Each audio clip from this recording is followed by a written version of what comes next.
Bonjour les amis. J'ai connu l'époque où il était presque naturel de se rendre service, de rendre service à tout le monde et de faire tout son possible pour que la vie de chacun soit facilitée.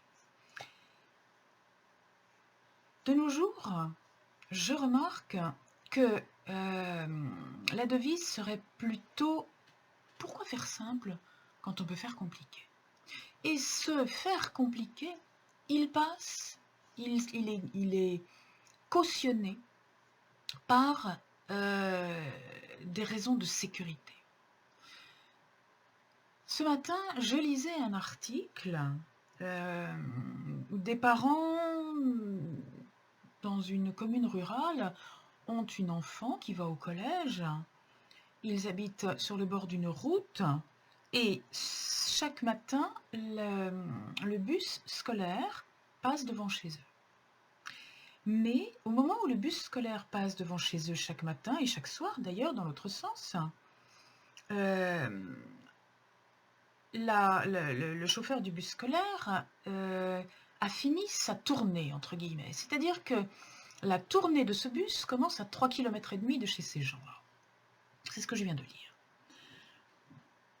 Alors ils ont demandé à plusieurs reprises, est-ce que le chauffeur du bus scolaire ne pourrait pas s'arrêter sur le bord de notre route, prendre notre fille pour les 3,5 km?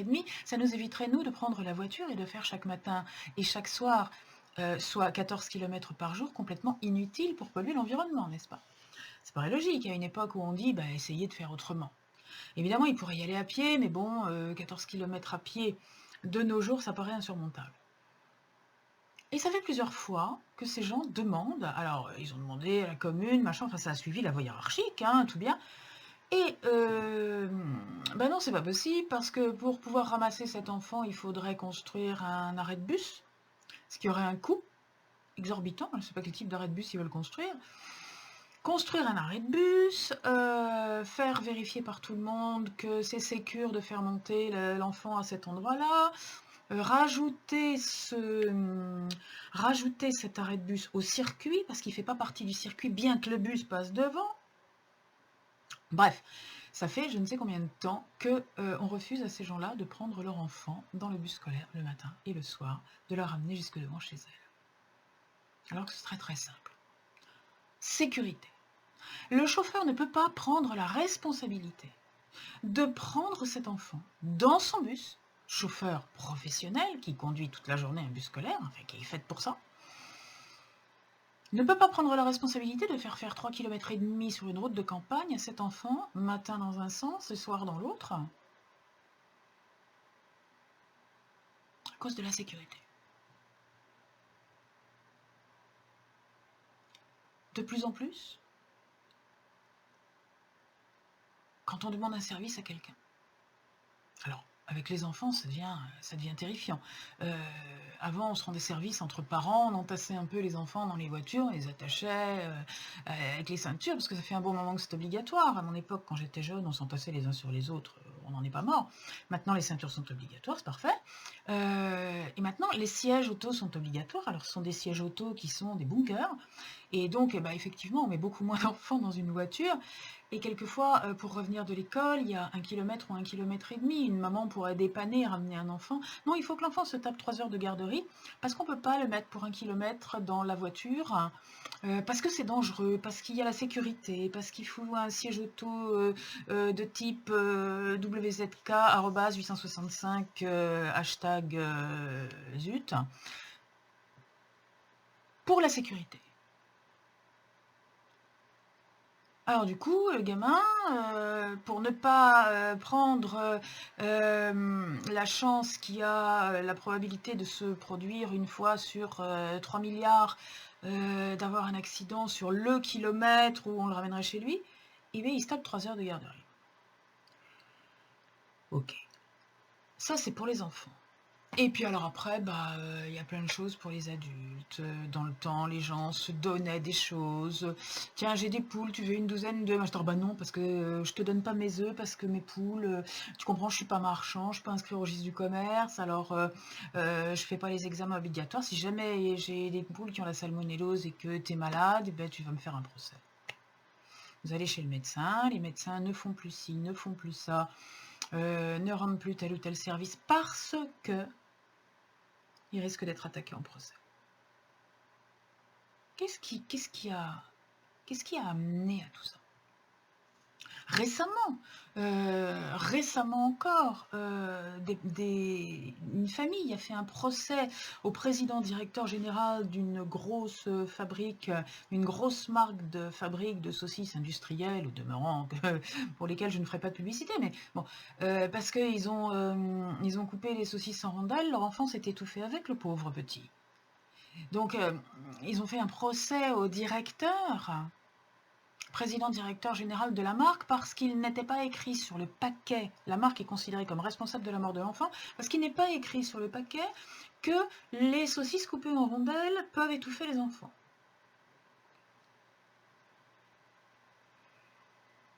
D'où ça vient tout ça? D'où ça vient cette éternelle volonté de sécurité? Ça vient de deux choses. La première, c'est le veau d'or de l'argent. Les gens veulent toujours faire de l'argent sur le dos des autres. C'est pour ça que tout le monde se met à attaquer tout le monde. Dès que vous touchez quelqu'un, si vous lui faites un bleu, vous avez droit à un procès. Même si c'était dans une bonne intention. Pourquoi ce procès? Pas à cause du bleu, qui fait pas mal. Non. À cause de la possibilité qu'il y ait d'avoir des dommages et intérêts. Voilà pourquoi les chirurgiens, les médecins du monde entier, pour lesquels on avait avant une immense gratitude de nous aider à sauver notre vie, maintenant, dès qu'il y a un effet secondaire de travers, ou dès qu'il y a quelque chose qui ne va pas, on leur fait un procès. C'est jamais si on pouvait gagner de l'argent. Ça, c'est la première chose. Il y a l'aspect gagner de l'argent, en profitant de ce qui pourrait être une erreur de l'autre, ou pas d'ailleurs. Gagner de l'argent à tout prix. Plus, plus, plus. Gagner, gagner, gagner, gagner. La deuxième chose, c'est cette peur dans laquelle l'humanité civilisée baigne. On nous éduque dans la peur. On nous éduque dans la peur de manquer. On nous éduque dans la peur de mal faire. On a des lois qui sont toutes plus compliquées les unes que les autres. On n'en connaît pas la moitié et on nous fait peur en nous disant il faut appliquer absolument les lois. Et puis on ne les connaît pas. On nous entretient dans la peur.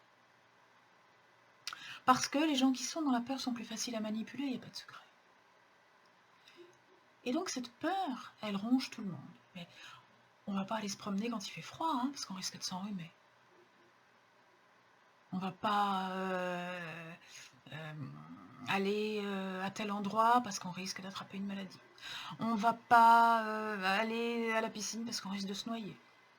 On ne va pas prendre le volant parce qu'on risque d'avoir un accident. On ne va pas faire ceci, on ne va pas faire cela. Il y a tellement de choses qu'on ne va pas faire parce qu'on a peur. Et parce qu'il faut rester en sécurité. Sécurité. Cette sécurité, elle est en train de nous étouffer. Elle devient une espèce de camisole de force. Quelque chose qui nous empêche de tout faire, qui nous empêche de faire le moindre mouvement, de peur de nous faire du mal, c'est une camisole de force. On met la camisole de force aux gens qui sont extrêmement violents pour qu'ils ne se fassent pas mal. On les met dans des pièces capitonnées avec une camisole de force, n'est-ce pas? Bon, alors maintenant c'est le camisole chimique, mais j'aime bien l'image de la camisole de force. C'est ça. Nous sommes dans une société qui nous habitue à vivre dans des pièces capitonnées avec une camisole de force. Les pièces capitonnées, ce sont les lois de plus en plus contraignantes. On n'a pas le droit de, on n'a pas le droit de, on n'a pas le droit de rouler à plus de, on n'a pas le droit de doubler, on n'a pas le droit de... Il y a tellement de choses qu'on n'a pas le droit de faire. Et si on ne respecte pas ça, on est gravement dangereux. Si vous roulez à 83 à l'heure sur une nationale ou à 80, vous êtes gravement dangereux. Alors, on vous met une camisole de force, des amendes jusqu'à ce que vous n'en puissiez plus. Je vous invite à réfléchir là-dessus. Je vous invite à réfléchir sur votre liberté. Est-ce que le fait de ne jamais prendre aucun risque, le fait de toujours tout refuser au nom de la sacro-sainte sécurité, ça n'est pas une totale privation de votre liberté? Je vous invite à vous interroger. À la prochaine fois.